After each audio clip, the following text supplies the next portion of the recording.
Nous t'adorons. Tu es bon, tu es merveilleux. En dehors de toi, il n'y a point d'autre Dieu. Tu es le seul qui est digne d'être adoré, qui est digne d'être élevé. Reçois nos louanges ce matin. Que ton nom soit jamais glorifié. El Shaddai, nous te bénissons. Nous te célébrons parce que tu es digne. Ce matin, Seigneur, tes enfants sont en ta présence. Nos oreilles sont ouvertes. Viens nous parler pour nous édifier. Viens et corrige-nous et conduis-nous dans la voie de la vérité.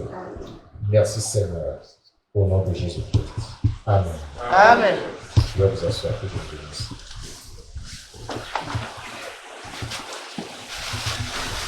Alléluia. Amen.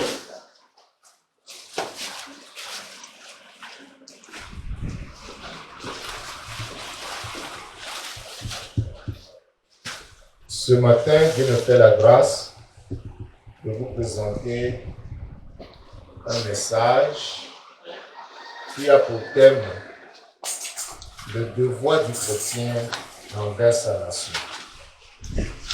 Le devoir du chrétien envers sa nation. Tout citoyen a des droits et des devoirs. Et même lorsque tu vis dans un pays autre que ton pays d'origine, dont tu as pris la nationalité, dans ce pays où tu es étranger, tu as des droits et des devoirs. Nous tous qui sommes ici, nous avons des nationaux et des étrangers. Chacun de nous dans ce pays a ses droits et ses devoirs. Mais ce matin, je veux parler d'un devoir qui incombe aux chrétiens, un devoir qui regarde les chrétiens. Un devoir que nous avons la plupart du temps ignoré ou négligé. Le Seigneur veut nous interpeller ce matin afin que nous puissions l'accomplir. Alléluia. Ouvrez vos Bibles avec moi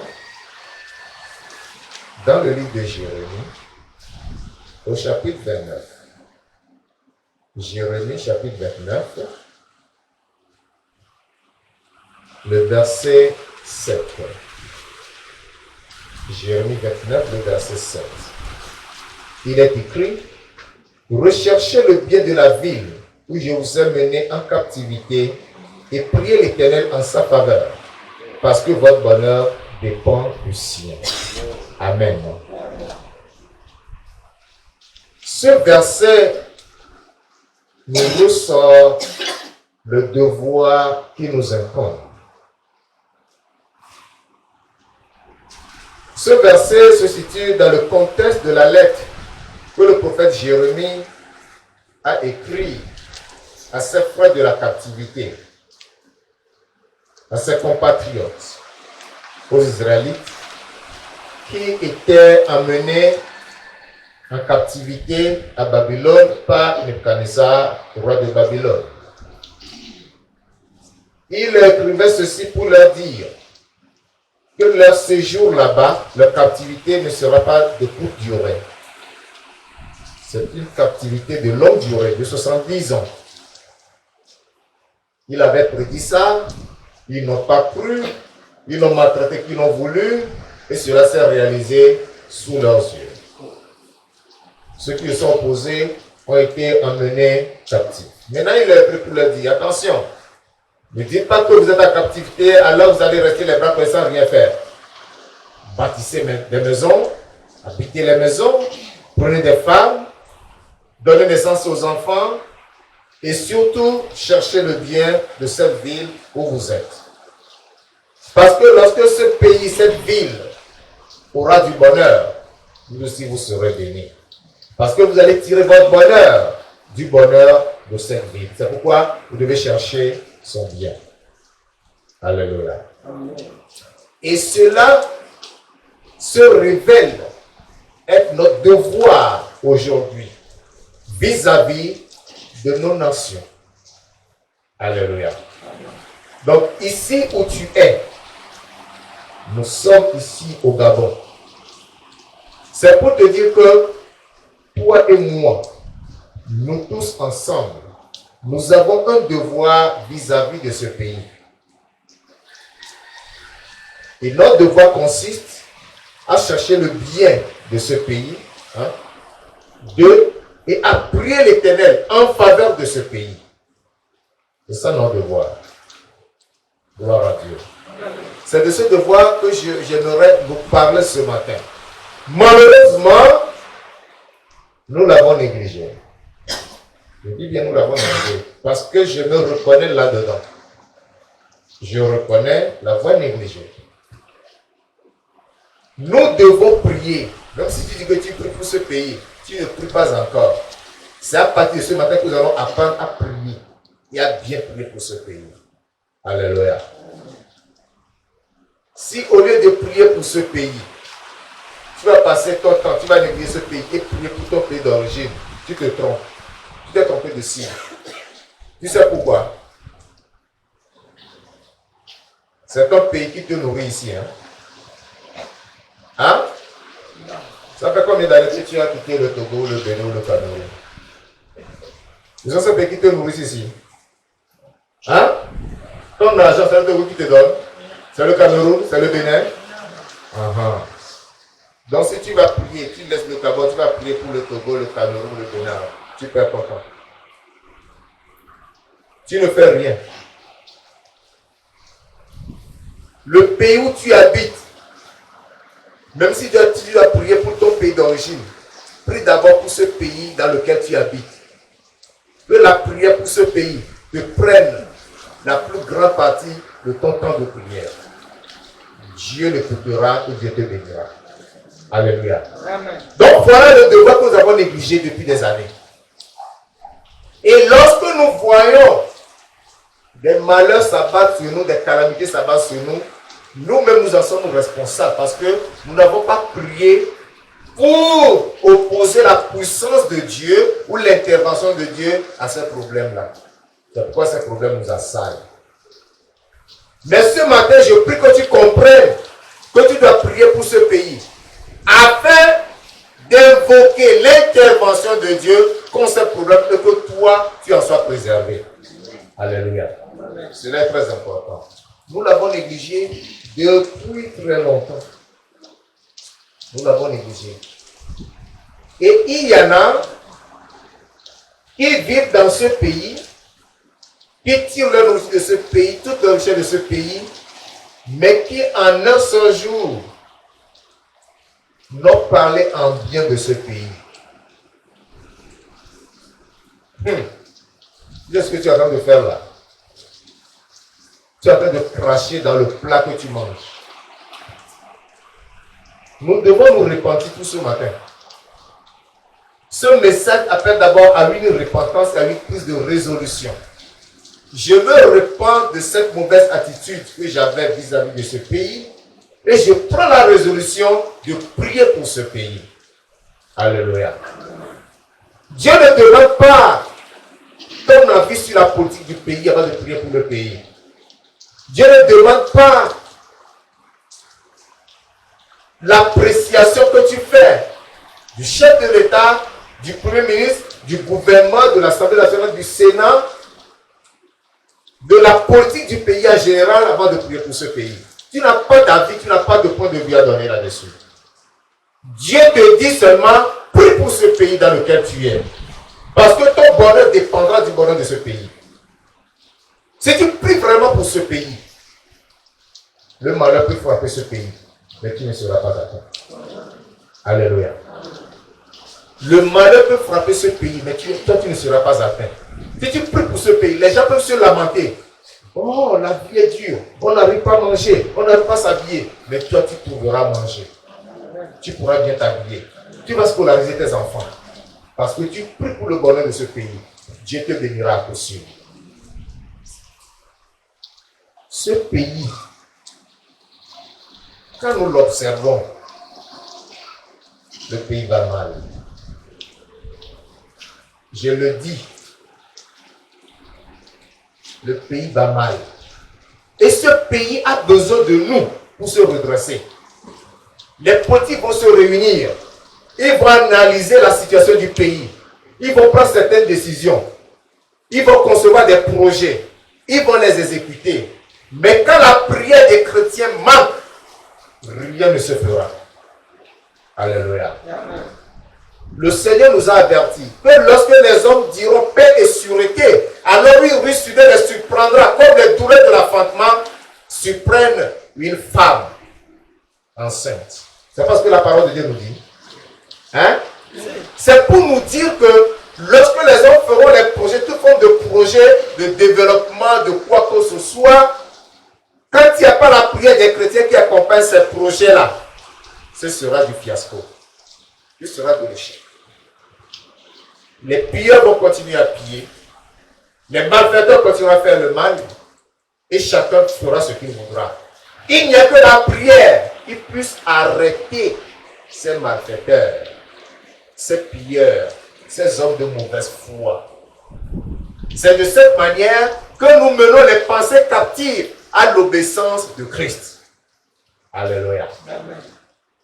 Mais Dieu a des larmes aux yeux lorsqu'il dit recherchez le bien de la ville où je vous ai mené captif. Dieu a des larmes aux yeux. Écoutons-le dans Ézéchiel chapitre 22 au verset 30. Ézéchiel 22 verset 30. Je cherche parmi eux un homme qui élève un mur, qui se tienne à la brèche devant moi en faveur du pays, afin que je ne le détruise pas. Mais je n'en trouve point. Dieu n'est-il pas en train de pleurer? Dieu n'a-t-il pas des larmes aux yeux?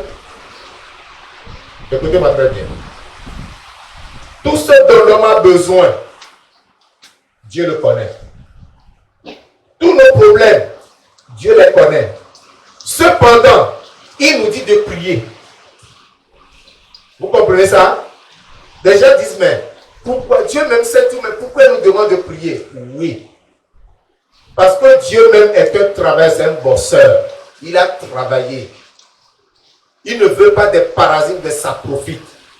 Ceux qui mangent gratuitement là, Dieu ne veut pas de cela. La prière, c'est un travail. Il a dit, tout comme moi-même j'ai travaillé pour créer le ciel et la terre, les oiseaux du ciel, les poissons dans les eaux, les animaux dans les brousses. J'ai créé l'homme. Il faut que nous aussi, nous travaillions pour gagner notre pain.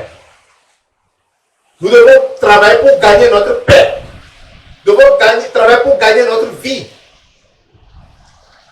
Et ce travail que Dieu demande à ce niveau, c'est la prière. Il sait de quoi nous avons besoin de ce pays, dans ce pays. Il sait de quoi ce pays a besoin. Il connaît tout. Mais il nous demande de prier. Mais lorsqu'il dit, il cherche seulement dans toutes ces nations un seul homme qui élève un mur, qui se tient à la brèche en faveur du pays. Il dit quoi? Je n'en trouve point. Il n'y a pas qu'un seul homme. Parce que les autres sont devenus égoïstes. Chacun court derrière ses besoins, sa préoccupation. Plusieurs prient, hein? Plusieurs prient. Malheureusement, la plus grande partie de nos temps de prière, la plus grande partie de nos temps de prière est consacrée à nous-mêmes. Vrai ou faux? Seigneur je, Seigneur me, Seigneur moi. C'est ça, non? Il y en a qui difficilement, pendant leur prière, peuvent penser à un frère, à une soeur, à un parent. S'il faut 30 minutes de prière, vous allez voir qu'il y a 25 minutes qui sont sur eux-mêmes. 5 minutes, c'est pour quelqu'un comme ça. Et c'est fini. Ils ont prié. Ce sont des prières égoïstes. C'est pourquoi Dieu est en train de pleurer. Le malheur est en train d'arriver. Il dit, je cherche un seul homme qui se tient devant moi en faveur du pays, afin que je le détruise. Ouais. Mais je n'en trouve pas. Est-ce que Dieu peut compter sur toi ce matin pour te tenir à la brèche en faveur de ce pays? Quelqu'un dira, non, les pasteurs prient déjà, ça suffit. Tu es sûr que les pasteurs prient déjà? Si les pasteurs priaient, Dieu n'allait pas avoir les larmes aux yeux. La plupart des hommes de Dieu, quand ils prient aujourd'hui, Seigneur, touche mes fidèles, afin qu'ils apportent beaucoup d'argent à l'église. C'est ça. Seigneur, bénis les pauvres qui apportent beaucoup de dîmes, qui apportent beaucoup d'offrandes. Ils vont même créer des offrandes. Ils vont créer des situations pour s'enrichir. C'est ça la préoccupation. Comme un témoignage que j'ai écouté hier d'un serviteur de Dieu. Vraiment, ça m'a fait sourire. Quelqu'un rentre de l'Europe et il vient faire des actions de grâce à l'église. Vraiment, Dieu m'a béni, j'ai été ici revenu. Le pasteur regarde l'argent et pendant le culte, il interpelle la personne. La soeur de grâce là que tu as donnée, c'est trop peu. Vous avez dit non. Il a dit c'est trop peu.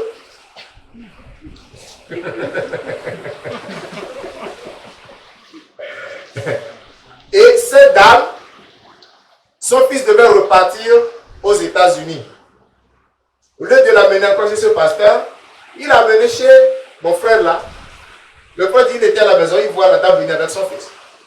Il dit, pasteur, pardon, prie pour mon fils, il va partir aux États-Unis. Il dit, mais je te connais, tu pries quelque part, non? Il dit, non, là je ne peux pas aller. J'ai des relations de grâce, le pasteur m'a dit, c'est trop peu. Donc je ne peux plus retourner là-bas. Donc prie pour mon fils. Il a prié pour son fils, il lui a donné $50. Il a dit, mais toi, c'est trop peu pour toi, non? Il a dit non, lui aussi attendait même pas.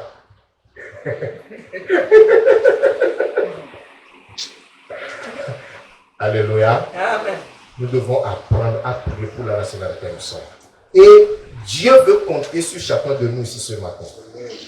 Alléluia. Amen. Pour élever le mur, pour élever un autel et rester devant Dieu en faveur du Gabon.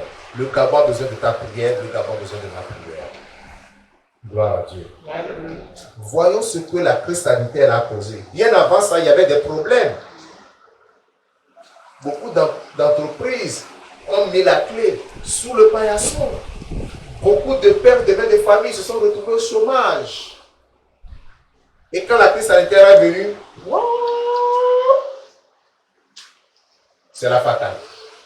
Vous imaginez, même l'année scolaire écoulée, c'était catastrophique. Ce n'était pas une année scolaire. Des matières qui étaient dispensées pendant 6 heures étaient réduites à 2 heures. Les enfants ont appris quoi pour aller à l'examen? Ils ont quel diplôme? Ces enfants ont obtenu des diplômes qui sont supérieurs à leur niveau. Je ne sais pas si vous me comprenez.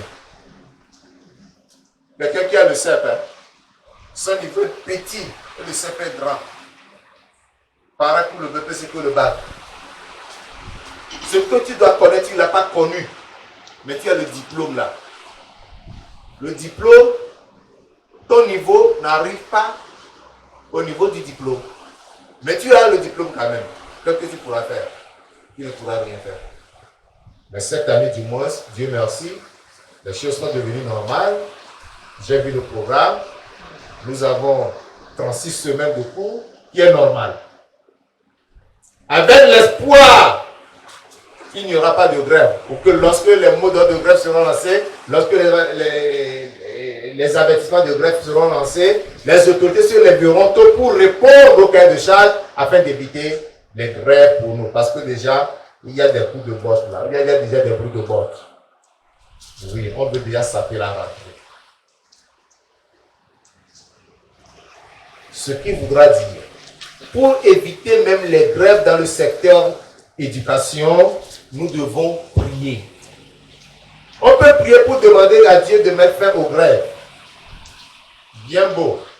Mais il faut demander à Dieu de révéler les autorités pour que lorsqu'ils voient les cahiers de charge, ils puissent prendre le cahier de charge en considération et résoudre les problèmes ou bien appeler aux négociations plutôt avant que la grève ne soit déclenchée.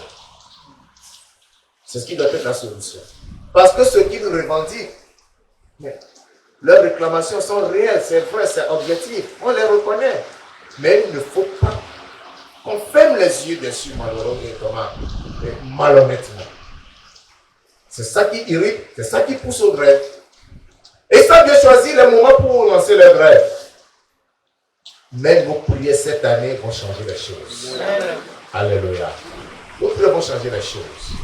Les autorités ne seront plus sourds aux revendications. S'ils n'ont pas les moyens, ils vont appeler les syndicalistes pour négocier. Ils disent, il n'y a pas de moyens, voici ce que nous pouvons faire. Bon, prenez ça en attendant, contentez-vous de ça, donnez-nous du temps, ça ira. Et nous devons prier pour que tout cela marche. Et je crois que le Seigneur fera grâce, tout ira bien. Il n'y a pas que ça. Je vais reprendre le texte d'Ézéchiel que je viens de lire. Lisons cette fois-ci à partir du verset 25. Je vais lire verset 25 jusqu'au verset 31. Vous allez comprendre les choses. Il dit, ces prophètes conspirent dans son sein. Comme des lions rugissant qui déchirent leur proie, ils dévorent les âmes. Ils s'emparent des richesses et des choses précieuses. Ils multiplient les veuves au milieu d'elles. Ces sacrificateurs violent ma loi et profanent mes sanctuaires. Ils ne distinguent pas ce qui est saint de ce qui est profane. Ils ne font pas connaître la différence entre ce qui est impur et ce qui est pur. Ils détournent les yeux de mes sabbats et je suis profané au milieu d'eux. Ces chairs sont dans son sein comme des loups qui déchirent leur proie. Ils répandent le sang, pètent les âmes pour assouvir leur cupidité. Et ces prophètes ont pour eux des enduits de plâtre, de vaines visions des oracles menteurs. Ils disent ainsi par le Seigneur l'Éternel, que l'Éternel ne leur a point parlé. Le peuple du pays se livre à la violence, commet des rapines, opprime les malheureux et l'indigent, foule l'étranger contre toute justice. Je cherche parmi eux un homme qui élève un mur, qui se tient à la brèche devant moi en faveur du pays afin que je ne le détruise pas. Mais je n'en trouve point. Verset 31. Je répandrai sur eux ma fureur. Je les consumerai par le feu de ma colère. Je ferai retomber leurs œuvres sur leur tête, dit le Seigneur l'Éternel. Amen. Amen. Ici, nous sommes sur le plan purement spirituel. Et les sacrificateurs et les prophètes, ce sont devenus des menteurs, des faussaires, causant du tort au peuple.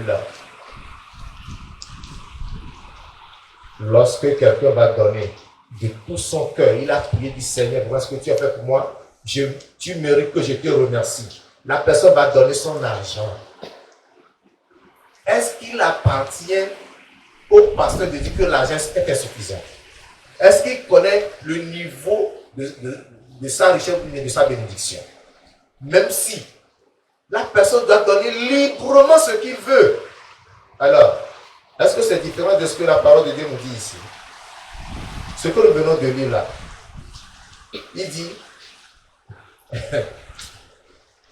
verset 27, ces chefs sont dans son sein comme des loups qui déchirent leur proie, ils répandent le sang, pètent les âmes pour assouvir leur cupidité. C'est pas la même chose? C'est pas la même chose? Et pourquoi nous ne devons pas prier pour ce pays? Non seulement nous allons prier pour les politiques, nous devons aussi prier pour les religieux. Les pasteurs, les prophètes, les bishops, comme ils ont de gros titres. Eux aussi, ils ont besoin de nos prières dans ce pays-là. On doit prier pour eux. Pour qu'ils reviennent sur la voie de la vérité. Pour prêcher la vérité et préparer le peuple pour l'enlèvement. Alléluia. C'est ton devoir, c'est mon devoir. Et nous allons le faire par la grâce de Dieu. Ce n'est que par l'intercession que la justice, la vérité, la paix véritable pourront s'établir dans ce pays. Sans cela, il n'y en aura pas. Et vous savez, quand il n'y a pas de justice dans ce pays est voué à la destruction. Hein? Lorsque le droit des citoyens est méprisé, et surtout, lorsque l'étranger est outragé, ça Dieu n'aime pas. Voyons ça. Verset 29. Le peuple du pays se livre à la violence, commet des rapines, opprime le malheureux et l'indigent, foule l'étranger contre toute justice. le pays qui déteste l'étranger est un pays que Dieu rejette. Et la colère de Dieu s'abat sur ce pays. Nous devons prier pour que l'étranger ne soit pas foulé contre la justice, c'est-à-dire que le droit de l'étranger ne soit pas méprisé, afin que les bénédictions de l'Éternel coulent sur ce pays. Alléluia. C'est très important. Je sais que ce que je dis là ira loin. Ça ira loin. Mais c'est la vérité. C'est la vérité. Lorsque le malheureux est méprisé dans la justice, lorsqu'au tribunal, les gens vont donner de l'argent pour corrompre les magistrats et qu'ils lisent le contraire de la loi pour faire tort aux malheureux, aux pauvres, Dieu n'est pas content. Dieu n'est pas dans sa justice. Dieu n'agrée pas ce pays. Nous devons prier pour que la justice soit établie, pour que la colère de Dieu ne vienne pas sur ce pays. Et c'est à cause de tout ça que le pays est en train de souffrir. Nous devons prier pour apaiser la colère de Dieu. Alléluia. Notre prière pourra le faire. Oui. C'est pour cela que je vais vous montrer, avant de rentrer dans le développement, lisons Proverbe chapitre 14, le verset 34, qui nous dit ceci. Proverbe 14, le verset 34, qui dit: la justice élève une nation, mais le péché est la honte des peuples. Amen. C'est la justice qui élève la nation. Une nation dans laquelle il y a la justice, où les hommes marchent selon la justice, où les autorités pratiquent la justice, où les pères de famille pratiquent la justice, où tous les citoyens pratiquent la justice. Cette nation est vraiment élevée. La bénédiction, la gloire de Dieu repose sur cette nation. Mais lorsque la corruption domine, lorsque le péché règne, c'est une honte. C'est une honte et c'est l'abaissement de la nation. Donc nous devons prier pour que Dieu pousse ses regards vers cette nation, pour enlever tout ce qui est mauvais, pour effacer toute souillure, toute transgression, afin d'établir sa justice dans les cœurs de tous les habitants du pays. Alléluia. D'abord, je vais parler de l'intercession pour la nation et ses dirigeants, une recommandation divine. L'intercession pour la nation et ses dirigeants, une recommandation divine. Nous devons savoir que c'est une recommandation, c'est un commandement, c'est une loi de Dieu pour les croyants d'intercéder pour la nation et pour ses dirigeants. Qui sont les dirigeants de la nation? Nous avons d'abord le chef de l'État. Nous avons le premier ministre. Et l'ensemble du gouvernement, c'est-à-dire tous les ministres, ministres d'État, ministres délégués. Nous devons prier pour cela. Il dépend de ceux-là qui font la loi. Ce sont les parlementaires. Les parlementaires, nous avons les députés et les sénateurs. Nous devons prier pour eux, afin qu'ils votent des lois pieuses. Sinon, ils vont voter des lois iniques. Des lois iniques, des lois qui ne glorifient pas Dieu, des lois qui n'honorent pas Dieu, des lois qui vont faire du mal aux citoyens et à tous les habitants. Si la main de Dieu n'est pas sur eux, c'est la main du diable qui sera sur eux. Il y a des choses, et les deux choses ne peuvent pas avoir lieu au même moment. Comprenez ça? Si ce n'est pas Dieu, c'est le diable. Les deux commencent par D. N'est-ce pas?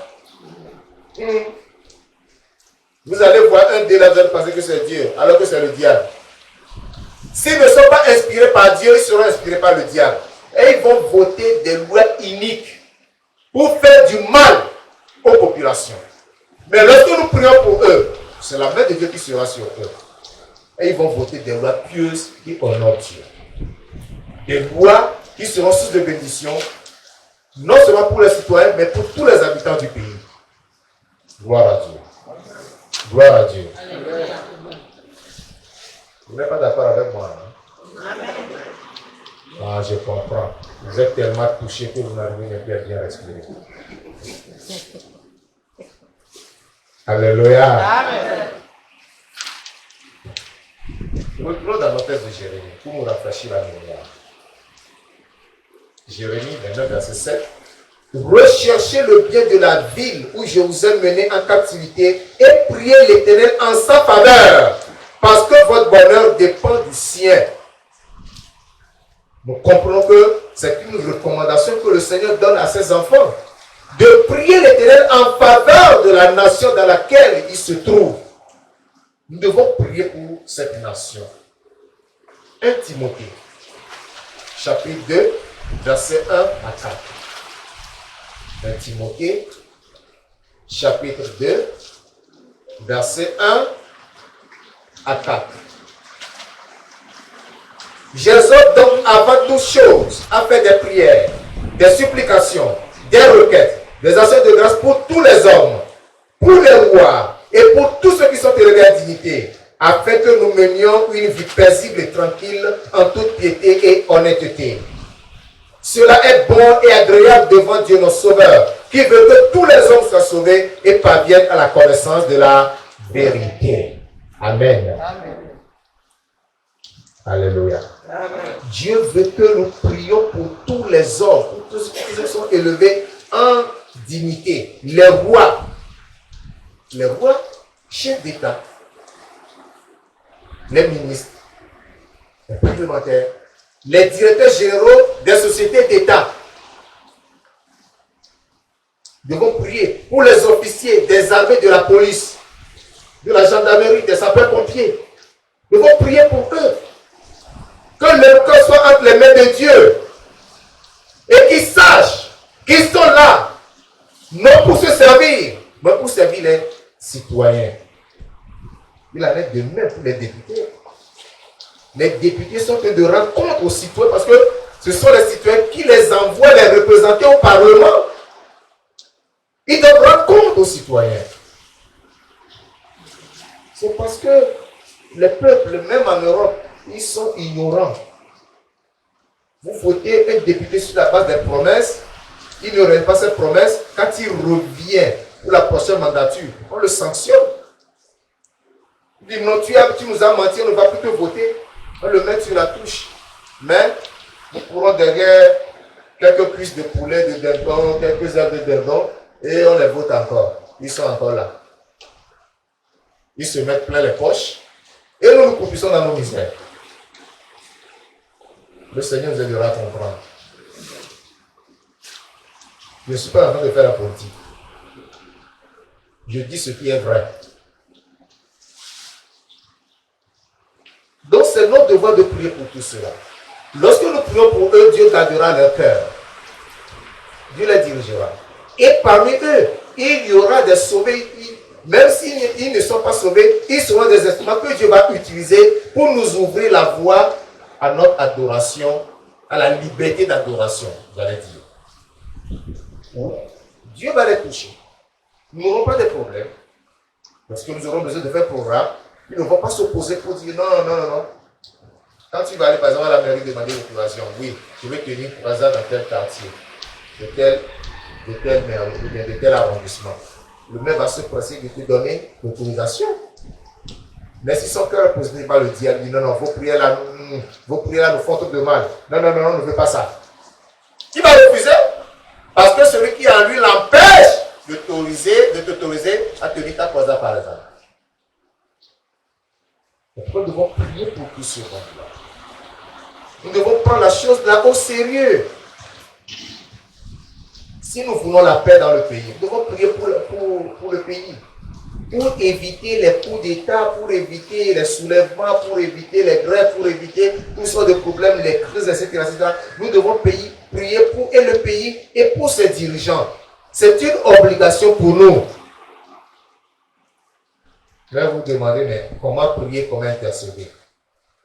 C'est pourquoi, en deuxième partie, Je vais vous montrer rapidement quelques modèles d'intercession. Quelques modèles d'intercession, modèles d'intercession comme source d'inspiration. C'est-à-dire nous devons nous inspirer de ces modèles, de ces exemples d'intercession pour pouvoir prier pour le pays. Nous voyons comme premier modèle le cas d'Abraham. Genèse chapitre 18. Genèse chapitre 18. Versets 20 à 33. Je vais lire ce texte-là du début à la fin. C'est long. Genèse chapitre 18. Verset 20 au verset 33. Je vais le lire en entier. Suivons la lecture. Genèse 18, verset 20 à 33. Et l'Éternel dit, le prix qu'on se donne de Gomorrhe s'est accru et leur péché est énorme.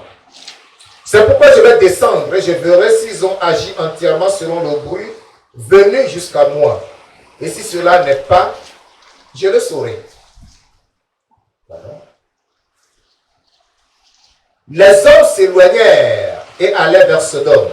Mais Abraham se tint encore en présence de l'Éternel. Abraham s'approcha et dit, feras-tu aussi périr le juste avec le méchant? Peut-être y a-t-il 50 au milieu de la ville. Les feras-tu périr aussi et ne pardonneras-tu pas à la ville à cause des 50 justes qui sont au milieu d'elle? Fais mourir le juste avec le méchant, en sorte qu'il en soit du juste comme du méchant. Loin de toi cette pensée d'agir. Loin de toi, celui qui juge toute la terre, n'exercera-t-il pas la justice? L'Éternel dit, si je trouve dans Sodome 50 justes au milieu de la ville, je pardonnerai à toute la ville à cause d'eux. Verset 27. Abraham reprit et dit, voici, j'ai osé parler au Seigneur, moi qui ne suis que poudre et cendre. Peut-être de 50 en manquera-t-il 5. Pour 5 détruiras-tu toute la ville? Et l'Éternel dit, je ne la détruirai point, si j'y trouve 45 justes. Abraham continua de lui parler et dit, peut-être s'y trouvera-t-il 40 justes. Et l'Éternel dit, je ne ferai rien à cause de ces 40. Abraham dit, que le Seigneur ne s'irrite point et je parlerai. Peut-être s'y trouvera-t-il 30 justes. Et l'Éternel dit, je ne ferai rien si j'y trouve 30 justes. Verset 31. Abraham dit, voici j'ai osé parler au Seigneur. Peut-être s'y trouvera-t-il 20 justes. Et l'Éternel dit, si je ne la détruirai point à cause de ces 20. Abraham dit, que le Seigneur ne s'irrite point. Je ne parlerai plus que 7 fois. Peut-être s'y trouvera-t-il 10 justes. Et l'Éternel dit, je ne la détruirai point à cause de ces 10 justes. L'Éternel s'en alla lorsqu'il eut achevé de parler à Abraham. Et Abraham retourna dans sa demeure. Alléluia. Ici, beaucoup de plaintes contre Sodome et Gomorrhe étaient montées à Dieu, à Sodome. Dieu dit que lui-même, il est descendu pour regarder de ses propres yeux, pour voir si ce qui se dit contre Sodome est vrai. Abraham savait que la décision de Sodome et de Gomorrhe était arrêtée par devers Dieu. Qu'est-ce qu'il fait? Il négocie avec Dieu. Dieu, pardon. Si tu trouves 50 hommes justes dans Sodome, est-ce que tu vas détruire Sodome? Dieu dit non. À cause de 50 justes, vraiment, je vais pardonner. Abraham dit, peut-être que les 50 là, il manque 5, il va rester 45. Dieu, est-ce que tu vas détruire? Dieu dit non. Je ne vais pas détruire s'il y a 45 justes. Abraham continue. Dieu, les 45 là même, je pense que c'est trop. Mais Dieu, s'il y a seulement 40, qu'est-ce que tu feras? Je ne vais pas détruire. Abraham dit, non. Quand je vois ce dôme là, il n'y a pas 40 justes. Peut-être il y a seulement 30. Dieu, si tu trouves 30 justes, est-ce que tu vas détruire? Dieu dit, non, je ne vais pas détruire. Abraham continue. Sodome, à peine 20. Dieu, qu'est-ce que tu feras si tu trouves 20 personnes justes? Dieu dit, Abraham, tu es mon ami. À cause de 20 personnes, je ne vais pas détruire. Abraham a regardé. Ce Sodome-là, vers tout ce qu'on dit de Sodome. Trouver 20 là, c'est compliqué. C'est compliqué. Mais Dieu, si tu trouves au moins 10, Tu seras encore fâché. Il dit non, ma colère va s'apaiser, je ne vais pas détruire. Mais est-ce que Dieu a pu trouver les 10? Non, il n'a pas trouvé les 10. Dieu n'a pas trouvé 10 justes dans Sodome. Il a trouvé qui? Lot seul. Lot et sa famille. Sa femme et ses 2 filles. C'est tout ce que Dieu a trouvé. Et Dieu a voulu les sauver. Il les a sauvés. Mais la femme de Lot n'a pas voulu être sauvée. Elle est devenue ce que vous savez. Donc, nous qui sommes ici, là, lorsque nous voyons, nous analysons bien l'intention d'Abraham ici. Nous qui sommes ici, si nous nous engageons à marcher dans la justice, dans la crainte de Dieu, et à prier pour ce pays sérieusement, à cause de nous, Dieu sauvera ce pays. Amen. Alléluia. Amen. Parce que Abraham a négocié de 50 à 10. Et Dieu était d'accord avec lui, c'est le contrat qu'il a signé. S'il y avait seulement 10 justes dans Sodome ne serait pas détruit. Mais il n'y avait pas les 10. Il n'y avait pas les 10. Abraham a trouvé qu'il a trop parlé, il a trop dérangé Dieu, il ne pouvait plus descendre. Il s'est arrêté là. Mais si vous et moi, qui écoutons ce message ce matin, nous pouvons prendre la résolution de prier pour ce pays. Le bras de décision de Dieu qui est déjà tendu là sera ramené. Alléluia. Est-ce que nous pouvons le faire? Nous pouvons le faire. Le Seigneur nous aidera. Deuxième exemple d'imposition. Le cas de Moïse en faveur des enfants d'Israël. Deutéronome chapitre 9. Deutéronome chapitre 9. Du verset 13 au verset 20. Deutéronome 9, verset 13 au verset 20. Il dit, l'Éternel me dit, je vois que ce peuple est un peuple au cou raide. Laisse-moi les détruire, effacer leur nom de dessus les cieux. Et je ferai de toi une nation plus puissante et plus nombreuse que ce peuple. Je retournai, je descendis de la montagne tout en feu. Les tables de l'alliance dans mes 2 mains. Je regardais, voici, vous aviez péché contre l'Éternel, votre Dieu, et vous vous étiez fait œuvre de fonte. Vous vous étiez promptement écarté de la voie que vous avez prescrite l'Éternel. Je saisis les 2 tables, je les jetai de mes mains et je les brisai sous vos yeux. Je me prosterner devant l'Éternel comme auparavant, 40 jours et 40 nuits, sans manger de pain et sans boire d'eau, à cause de tous les péchés que vous avez commis en faisant ce qui est mal aux yeux de l'Éternel pour l'irriter. Car j'étais effrayé à la vue de la colère et de la fureur dont l'Éternel était animé contre vous, jusqu'à vouloir vous détruire. Mais l'Éternel exauça encore une fois. Verset 20. L'Éternel était aussi très irrité contre Aaron qu'il voulait faire périr et pour qui j'intercédais encore en ce temps-là. Verset 24 au verset 29. Vous avez été rebelles contre l'Éternel depuis que je vous connais. Je vais prosterner devant l'Éternel. Je vais prosterner 40 jours et 40 nuits parce que l'Éternel avait dit qu'il voulait vous détruire. Je priais l'Éternel et je dis, Seigneur Éternel, ne détruis pas ton peuple, ton héritage que tu as racheté dans ta grandeur, que tu as fait sortir d'Égypte par ta main puissante. Souviens-toi de tes serviteurs, Abraham, Isaac et Jacob. Ne regarde point à l'opiniâtreté de ce peuple, à sa méchanceté et à son péché. De peur que le pays d'où tu nous as fait sortir ne dise, c'est parce que l'Éternel n'avait pas le pouvoir de les mener dans le pays qu'il leur avait promis. Et c'est parce qu'il les haïssait qu'il les a fait sortir pour les faire mourir dans le désert. Ils sont pourtant ton peuple et ton héritage que tu as fait sortir d'Égypte par ta grande puissance et par ton bras étendu. Chapitre 10, versets 1 à 2. En ce temps, l'Éternel me dit, taille 2 tables de pierre comme les premières et monte vers moi sur la montagne. Tu feras aussi une hache de bois. J'écrirai sur cette table les paroles qui étaient sur les premières tables que tu as brisées et tu les mettras dans l'arche. Verset 10, pour terminer. Je restais sur la montagne comme précédemment. 40 jours et 40 nuits. L'Éternel m'exauça encore cette fois. L'Éternel ne voulut pas te détruire. Amen. Ici, Moïse était en train de rappeler aux enfants d'Israël leur péché du veau d'or et la résolution de Dieu de les détruire et enfin son intervention qui les a sauvés. Souvenez-vous du début. Il a dit, je vais les détruire et les effacer de dessous les cieux.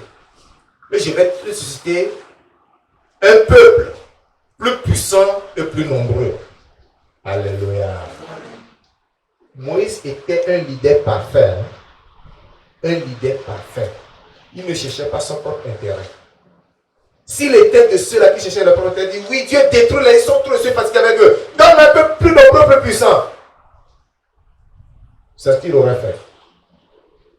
Mais il se souciait de ce peuple. Son intérêt, c'était le bien, c'était le bonheur de ce peuple. Alors, c'était devant Dieu. Il a supplié. Il a même dit, Seigneur, si c'est ça là, efface donc mon nom du livre que tu as écrit. Efface mon nom, si tu ne peux pas pardonner le péché, efface mon nom du livre que tu as écrit. Et Dieu a écouté.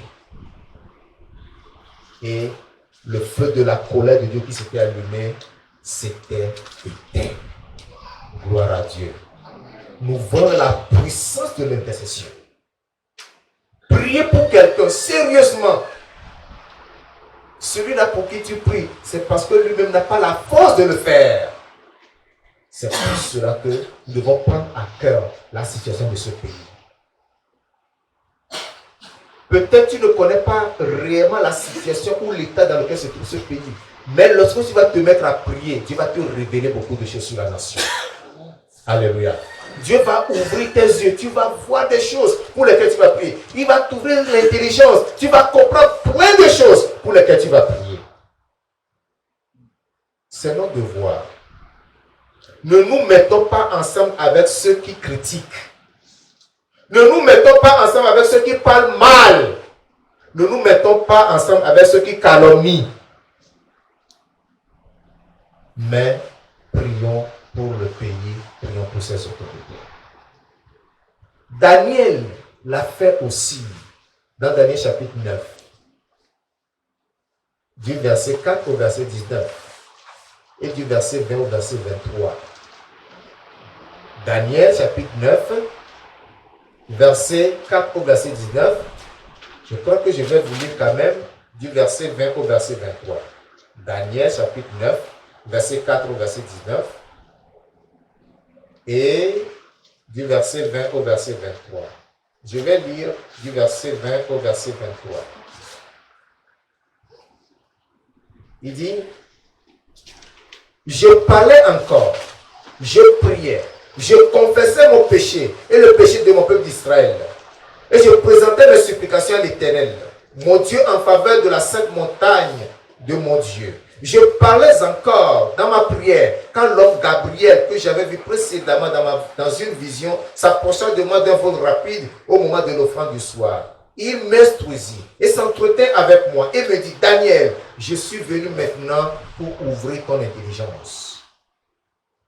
Lorsque tu as commencé à prier, la parole est sortie et je viens pour te l'annoncer. Car tu es un bien-aimé, sois attentif à la parole et comprends la vision. Amen. Amen.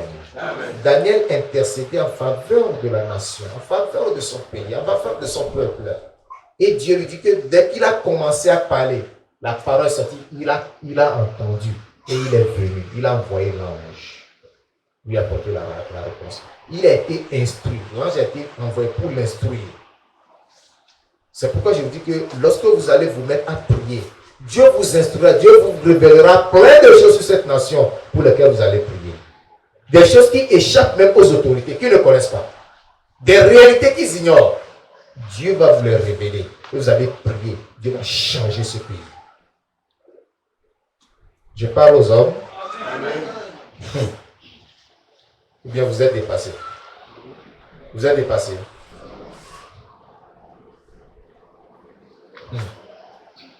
Cela viendra augmenter votre temps de prière. Ceux qui après 5 minutes de prière disent que j'ai fini, je ne sais plus pourquoi prier, il n'y a plus de problème. En tout cas, le Gabon, tout va bien, tout le monde sort, tout le monde revient, il n'y a pas de problème. Tu auras des sujets de prière maintenant. Tu vas passer de 5 minutes à 20 minutes. Alléluia. Amen. Comment seulement? Tu vas voir. Donc, ces exemples d'intercession doivent nous inspirer à aussi prier. Daniel a confessé les péchés, ses propres péchés et les péchés de son peuple. Donc, ce pays n'est pas un pays saint. Quand tu te repens en confessant tes péchés, confesse aussi les péchés du pays. Implore la miséricorde de Dieu pour que Dieu pardonne les péchés du pays. Demande le secours de Dieu pour que Dieu puisse délivrer et bénir ce pays de tout ce que tu connais. Tant spirituel, physique que financier. Il n'y a que Dieu qui puisse résoudre ce problème. Les problèmes économiques sont là. C'est ta prière qui va attirer les investisseurs. Ils vont venir créer des entreprises, créer des emplois, pour que tous ces diplômés qui sont à la traîne, qui dépendent encore des parents, qui viennent pas sur le toit des parents, puissent avoir du travail et s'autonomiser. Il y en a plein. Ta prière pourra changer les choses. Et j'ai l'assurance que lorsque nous allons le faire avec sincérité, Dieu sera de notre côté, il agira. Je vais terminer en vous parlant des qualités de l'intercesseur. Quelles doivent être les qualités? Quelles doivent être, autant pour moi, les qualités, c'est-à-dire les caractéristiques d'un intercesseur? Tu veux prier pour quelqu'un, tu veux prier pour la nation. Il faut que toi-même tu aies quelque chose. 1 Timothée, chapitre 2, verset 8. 1 Timothée, chapitre 2, le verset 8. Je lis la parole de Dieu au nom de Jésus. Je veux donc que les hommes prient en tout lieu, en élevant des mains pures, sans colère ni mauvaise pensée. Alléluia. Dieu dit qu'il veut quoi? Que les hommes prient en tout lieu, en élevant des mains pures, sans colère ni mauvaise pensée. Ça voudra dire quoi? Toi qui pries là, toi qui intercèdes, tu es une sentinelle. Ok? Tu es à l'avant-garde de la nation.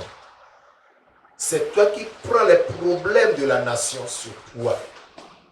Il te faut, à cause de cela, vivre dans la vérité.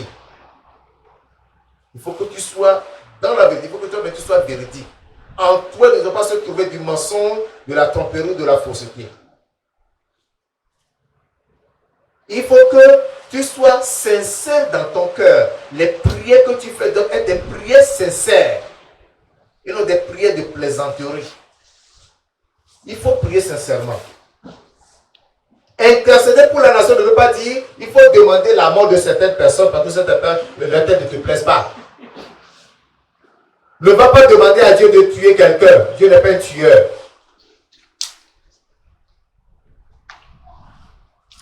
Dieu veut que tous les hommes soient sauvés. Alléluia. Prie simplement. Dieu même saura comment traiter le cas de chaque individu. Donc, il faut que tu sois véridique, sincère et pur. La sainteté. Psaume 24, verset 3 à 4. Psaume 24, verset 3 à 4. Qui pourrait monter à la montagne de l'Éternel? Qui s'élèvera jusqu'à son saint lieu? Celui qui a les mains innocentes et le cœur pur. Celui qui ne lie pas son âme au mensonge et qui ne jure pas pour tromper. Alléluia. Tu veux intercéder, il faut que tes mains soient innocentes, que ton cœur soit pur. Ne garde personne dans ton cœur. Tu n'as rien contre le gouvernement ou le chef de l'État, le premier, ou qui que ce soit. Écoutez-moi très bien. Quelqu'un m'a déjà posé la question. Mais si tu sais que le président qui est élu a été mal élu, est-ce qu'il faut prier pour lui? C'est ton problème. C'est ton problème. Celui qui est là-bas, ce n'est pas pour lui que tu pries. Il y avait une chaise sur laquelle cette personne est partie s'asseoir. D'accord? Cette chaise-là, ce n'est pas pour lui.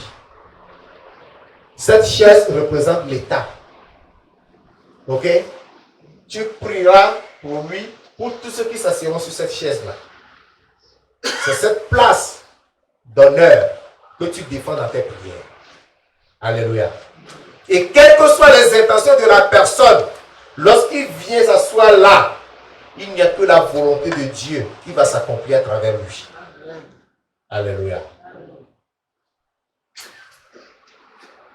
Je n'ai pas voté pour lui, je ne l'ai pas soutenu. Mais est-ce que je dois prier pour lui? Dieu n'a pas besoin de savoir si tu as voté pour lui, si tu l'as soutenu. Ce que Dieu te demande, prie simplement pour lui. Alléluia. Prie pour lui.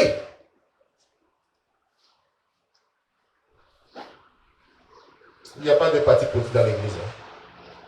Hein? C'est pourquoi nous ne venons pas à l'église avec des t-shirts, des polos, des politiciens.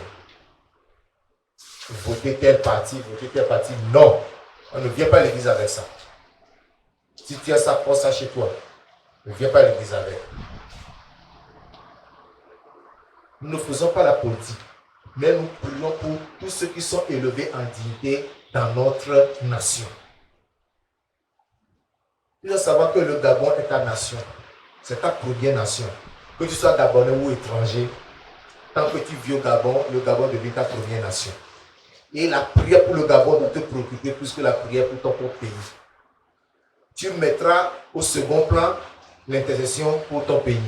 Au premier plan, c'est l'intercession pour le Gabon. Est-ce que nous comprenons? C'est en faisant cela que Dieu nous bénira.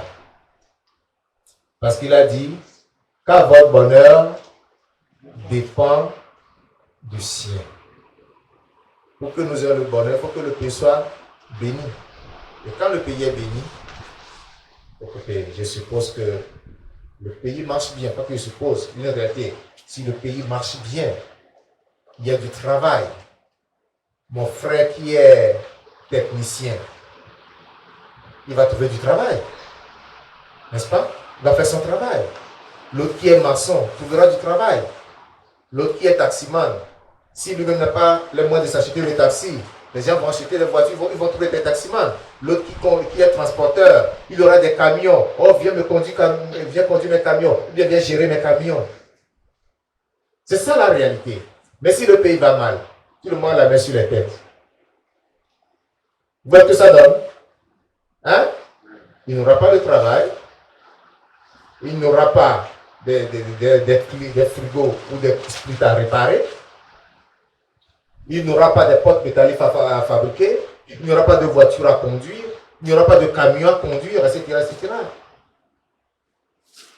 Mais lorsque nous prions que tout marche, mais tout va bouger. Tout va bouger. Tout le monde aura une activité. Celle qui va au marché aura ses recettes. Elle sait que lorsqu'elle va aller étaler ses marchandises aujourd'hui là, jusqu'au soir, elle aura telle recette, elle aura tel bénéfice. Mais si rien ne va, tout le monde se plaint. Même la ménagère n'aura plus de travail. S'il faut que j'ai une ménagère, il faut que je sois en mesure de payer la ménagère. Si les choses ne vont pas, moi, mais je n'ai pas d'argent, je ne vais pas ménagère pour faire quoi. Non, mais je vais me débrouiller. Donc vous voyez que tout cela, c'est une chaîne. Et la base, c'est la prière, c'est notre prière. Gloire à Dieu. C'est pourquoi nous devons prendre cette prière-là à cœur. Nous devons l'aimer et le faire sincèrement. Sans parti pris. Alléluia. Sans parti pris. L'erreur, c'est que il y a des partis pris. Moi, je suis pour tel, je suis pour tel. Oh, il n'a qu'à se débrouiller là-bas. Ce n'est pas mon problème. Et on n'arrive pas à prier. Mais lorsque nous sommes nuls dans tout ça, nous comprenons que c'est Dieu qui nous charge de le faire. C'est notre devoir. Nous le faisons de bon cœur et nous sommes bénis. Parce que le pays aussi est béni. Ma question. Le feras-tu? Est-ce que tu le feras? Est-ce que Dieu peut compter sur toi? Si tu vas le faire, tu vas te lever et le dire au Seigneur. D'abord, tu vas te repentir de ce que tu as négligé la prière pour le pays. Tu te repens d'abord, tu supplies Dieu de pardonner tes négligences. Prions le Seigneur. Humblement reconnais que tu as commis un péché contre Dieu en n'intercédant pas pour ce pays. Et le pays est resté dans ces conditions-là. Réponds-toi ce matin sincèrement. Supplie le Seigneur. Dis Seigneur, pardonne-moi. Je me réponds parce que j'ai négligé ce devoir depuis longtemps. Mais ce matin, je me réponds, je te supplie de me pardonner. Prie le Seigneur.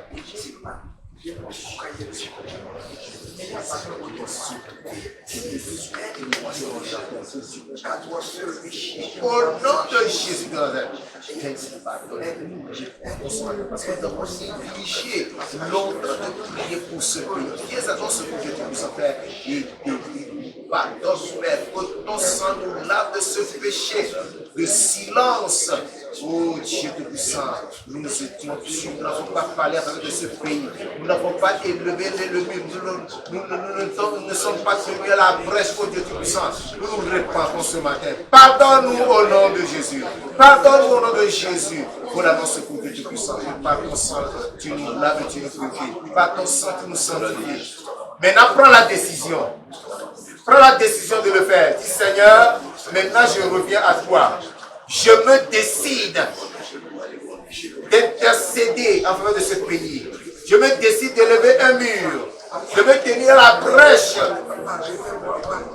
devant toi en faveur de cette nation. Je prierai pour cette nation en priorité.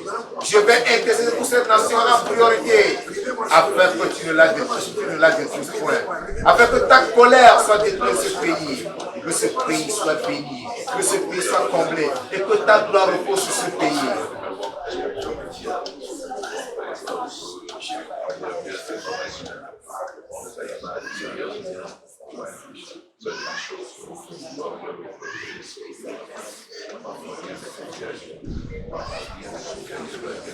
Prends cet engagement devant le Seigneur ce matin. Dis Seigneur, je suis prêt à le faire.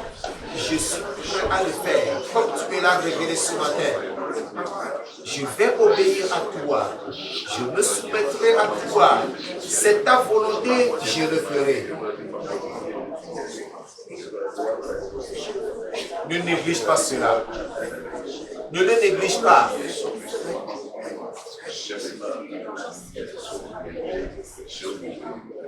Tu as tout intérêt à prier pour le pays.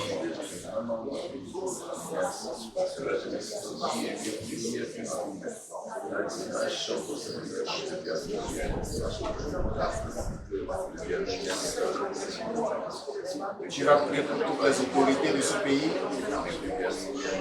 Tu vas prier pour le chef d'État, tu vas prier pour le ministre, tu vas prier pour le gouvernement, tu vas prier pour les députés, les sénateurs, tu vas prier pour les maires, les préfets, tu vas prier pour les directeurs généraux des sociétés de l'État, tu vas prier pour les officiers supérieurs, les commandants en chef des armées, de la police, de la gendarmerie et tous leurs collaborateurs. Tu vas prier pour eux, tous ces officiers supérieurs.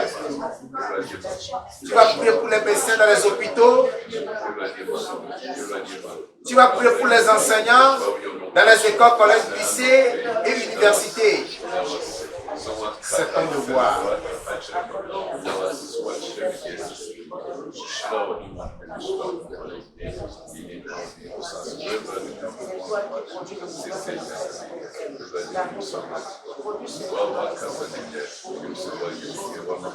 Tu lui te donnes la force de pouvoir l'accomplir.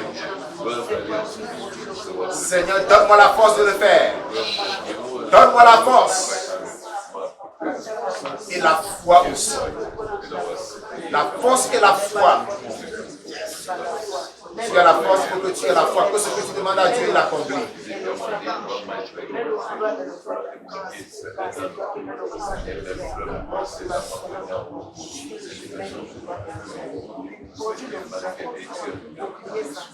Au nom de Jésus-Christ, nous prions.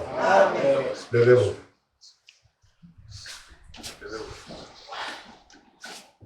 Écoutez bien ce que je vais vous dire. Vous avez la volonté de prier, vous voulez prier pour le pays. Mais il faut que vous sachiez qu'il y a des forces qui empêchent qu'on prie pour le pays.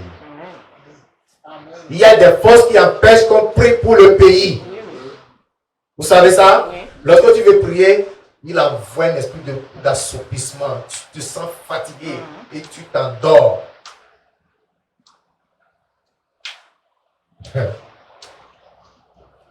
Nous allons aller en guerre contre ces esprits-là. Ces esprits qui empêchent de prier pour le pays. Nous allons les lier. Nous allons prendre des chaînes de reins. Pour les lier maintenant de la tête jusqu'à la plante des pierres. Le bras, le long du corps comme ça. On va les lier, on va les attacher. On va les mettre sur leurs genoux et cadenasser leur bouche. Supprimer toutes leurs activités qui fléchissent, qui demeurent là. Nous allons prier. Tu vas élever la voix. Tu vas crier sur ces démons et les enchaîner avec des chaînes d'airain maintenant. Élève la voix et prie. Père, au nom de Jésus-Christ, je prends autorité sur ces démons, ces esprits méchants, ces principaux de cette domination qui empêchent la prière, qui empêchent de prier pour la nation. C'est-à-dire avec des chaînes d'airain. Je les lis maintenant au nom de Jésus-Christ. Je laisse en chaîne. Je laisse en chaîne. Au nom de Jésus-Christ. Je vous adore. Vous tous, principauté, domination et témoignage. Précisez vos genoux et restez sur vos genoux. Je vous paralyse maintenant. Je mets le cadenas à vos bouches. Je vous ordonne. Je vous de toute activité. Je prends de paralysie. Je vous neutralise. Restez à genoux. Je mets ta vie à jamais. Au nom de Jésus-Christ, je vous soumets à l'autorité du Saint-Esprit. Restez vos genoux. Parce qu'il est écrit qu'au nom de Jésus, tout ce nous a fléchi. Restez vos genoux les temps. Au nom de Jésus-Christ. Vous êtes qui a empêché de prier. Je vous enchaîne maintenant. Je vous ordonne. Précisez vos genoux et restez là jusqu'à nouvel ordre. Je vous paralyse. Je vous neutralise. Je vous casse la bouche. Je prends vos noms de paralysie. Au nom de Jésus-Christ. Je lance la tâche à vos palais. Vous ne pouvez plus parler. Vous ne pouvez plus réagir. Précisez vos genoux. Vous êtes vaincus. Vous êtes anéantis. Vous êtes renversés. Au nom de Jésus-Christ. Père de gloire, merci parce que c'est accompli. Alléluia, tu seras rendu pour ta fidélité. Au nom de Jésus-Christ de Nazareth, nous avons prié. Amen. Tu vas demander maintenant que le Seigneur répand sur toi l'esprit de grâce et de supplication, l'esprit de prière et d'intercession. Réclame cet esprit maintenant. Prie, prie, prie. Réclame cet esprit. Je te prie de répondre sur ta peuple. L'esprit de prière et de supplication, selon que tu l'as promis à la maison de Joseph. Après que Dieu répond sur nous l'esprit de grâce et de supplication. Afin que Père de gloire, nous puissions prier, nous puissions intercéder sans relâche à travers de cette nation. Et que Dieu aussi pour cette nation. Au nom de Jésus-Christ. Sans le soutien, Père de gloire. Cet esprit, viens sur nous. Cet esprit est ici des enfants. Cet esprit, remplis-nous pour le Père. Nous sommes de l'état de prière, des phrases de prière, des jets de prière pour la libération et la délivrance de ce pays au nom de Jésus-Christ. Merci parce que tu l'as compris. Au nom puissant de Jésus de Nazareth, nous avons prié. Amen. Élève la voix d'immersion, Seigneur, parce qu'il nous a exaucés. Glorifie le roi de roi. Magnifie le Dieu puissant. Exalte-le et adore-le. Bénis le Seigneur. Bénis le Seigneur. Magnifie le Dieu tout-puissant.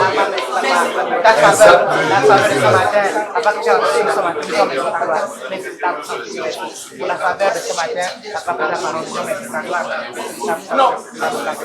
Merci de nous passer. Nous sommes victorieux. Oui, nous sommes victorieux. Par l'Éternel, il nous donne la victoire, la victoire. Nous sommes victorieux. Nous sommes victorieux. Par l'Éternel, il m'a donné la victoire. La victoire. Nous sommes victorieux. Nous sommes victorieux. Par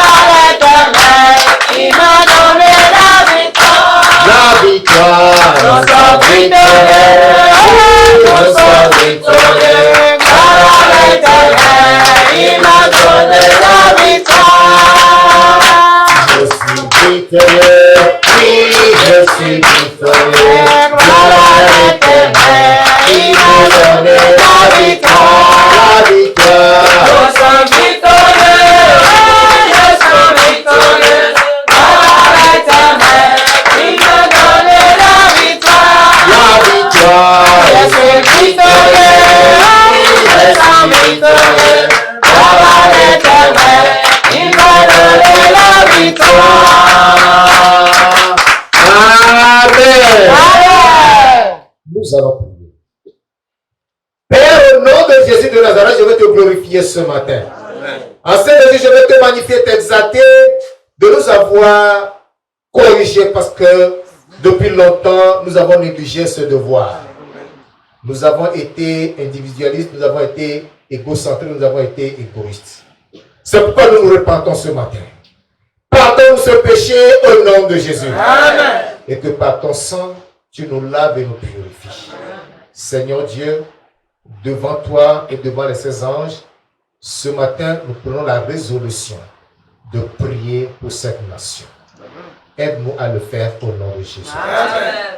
Aide-nous à le faire fidèlement au nom de Jésus. Amen. Dieu te puissant, c'est pourquoi nous demandons que tu nous accordes ton Esprit Saint. L'esprit de grâce et de supplication. L'esprit d'intercession de prière. Afin que, Seigneur Dieu, nous prions sans relâche pour ce pays. Parce que nous savons que le physique a son origine dans le spirituel.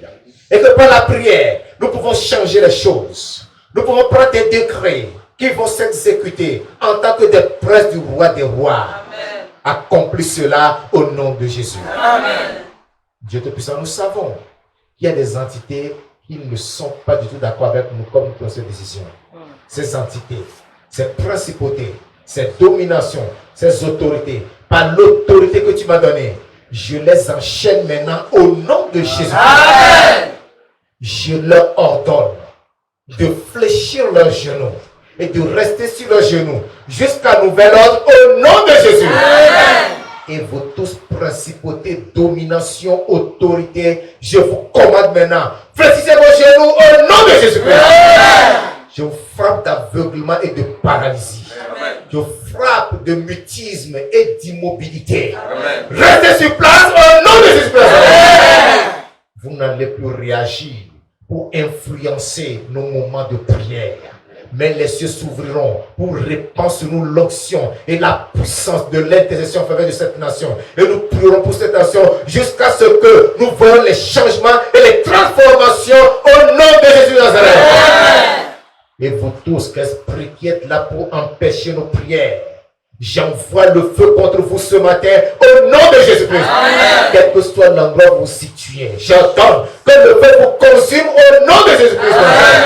Et tous les autels dressés dans ce pays pour empêcher les actions du Saint-Esprit, je vous renverse ce matin au nom de Jésus-Christ. Que toutes les dominations soient neutralisées au nom de Jésus-Christ.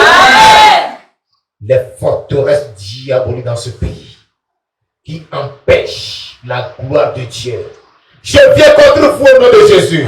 Je vous démolis par la puissance du Saint-Esprit au nom de Jésus. À partir de ce jour, les enfants de Dieu sont revêtus de la puissance et de l'autorité. Ils marcheront dans ce pays, dans la prière, et remporteront de grandes victoires au nom de Jésus-Christ. Dieu est puissant, ta paix régnera et dominera dans ce pays.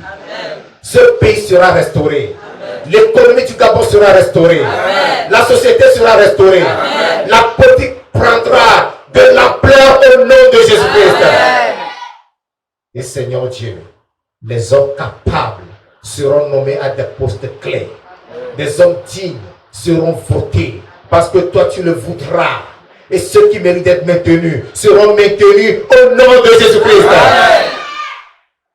Tu vas exposer tout ce qui est caché aux hommes. Parce que tes enfants prieront. Et toi, tu te révéleras à eux. Comme tu t'es révélé à Daniel au nom de Jésus-Christ. Dieu te puissant, nous te louons parce que tu nous as exaucés. Reçois la gloire et l'adoration. Au nom de Jésus de Nazareth, nous avons prié. Amen.